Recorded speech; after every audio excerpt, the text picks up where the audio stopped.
গগনবিদারী স্লোগানে একাকার মহাকালের এক শনিবার, যখন মহান বিপ্লবীকে বহনকারী ফ্রিজার ঢুকল জাতীয় সংসদ ভবনের চত্বরে। গোলামি না আজাদি।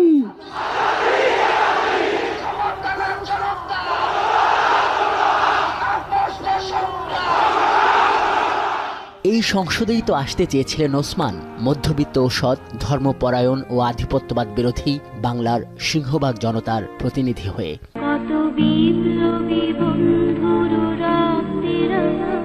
এর জন্য ঢাকা ৮ আসনে একা একা হেঁটে বেড়াতেন যে যুবক, তার জানা যায় লাখো মানুষ, জনসমুদ্র।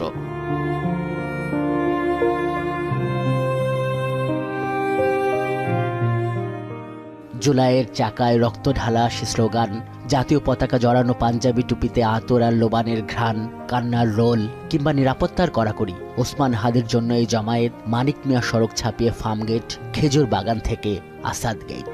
সহজ সারল্য, আপোষহীন নেতা, ভারতীয় আগ্রাসনের বলিষ্ঠ কণ্ঠস্বর, কত কারণে কত মানুষের হৃদয়ে পৌঁছেছে যে হাদি, তা বোঝা গেল এই কান্নায়। আমি আসলে আবেগ ধরে রাখতে পারি না। আমি প্রত্যেক রাকাতে নামাজের জন্য দোয়া করি।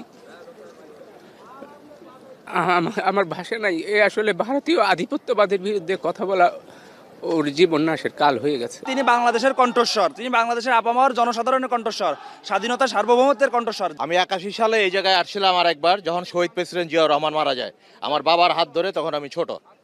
আর আজকে আমি আসলাম যে আরেকজন সেই রকম জিয়ার মতো দেশপ্রেমিক, তার জানাজায় আমি আজকে অংশগ্রহণ করতে আসছি এখানে। আমি নিজে 200 ভোট না, 2000 বা 2 কোটি এবং 200 বছর বা 2000 বছর পর্যন্ত ভাই বেঁচে থাকবে এবং ভাই ভোট পেয়ে গেছে, ভাই জিতে গেছে। আল্লাহু আকবার।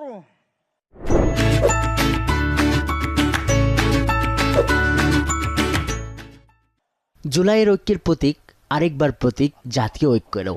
তার জানা যায় আবার এক কাতারে গণঅভ্যুত্থানের মুখ, বিএনপি, জামায়াত ও এনসিপি নেতারা। তারা বলছেন, গণঅভ্যুত্থান পরবর্তী বাংলাদেশে নতুন দিনের রাজনীতির শিক্ষক হয়ে থাকবেন ওসমান।